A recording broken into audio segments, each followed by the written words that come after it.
তার সাথে আমার রিলেশন ছিল বিদেশ থেকে আইসা আমার সাথে দেখা করিয়া তারপরে সে আমার সাথে শারীরিক সম্পর্ক করছিল। বিদেশ আসছিল তখন আমার কাছে কসম করিয়া আমাকে বলছিল যে সে বিয়ে করবে আমাকে। বিদেশ থাকার অবস্থা আমার সাথে যা হয়তো স্বাভাবিক হিসাবে তা হয়েছিল। সে আমার বিয়ের কথা বলে 1 লাখ টাকা নিছিল আমার কাছ থেকে। তবে সে 1 লাখ টাকা নেওয়ার পরে আমার সাথে কোনো যোগাযোগ নাই, সম্পর্ক নাই। বিয়ের ব্যাপারে ছিল তখন আমার আইসা দেখি পরিবারের নিয়ে আমাদের বলছিল যে বিয়ে করা ছিল, তখন প্রতারণা করছে আমার সাথে, কোনো বিয়ের কথাই ছিল। দেশ থেকে আইসা আমার সাথে বিয়ের সম্পর্ক বইলা শারীরিক সমস্যা করছিল আমার সাথে। বিয়ের ফলাফল দিয়া 8-10 বার দর্শন করছে, বিভিন্ন জায়গায় ঘুরতে নিয়ে এই দর্শন করছে, শারীরিকভাবে আমার সাথে মিলামেশা করছে। সে সৌদি থাকে কাবার শরীফ দরিয়ে আমার সাথে ক্রিয়া করছে যে আমার বিয়ে করবে।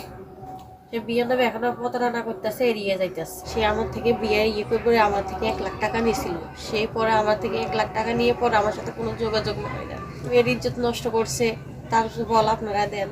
বিয়ের ফলাফল দিয়ে আমার কাজটা করিয়া সে বিয়ে না করে পলাই যেতেছে।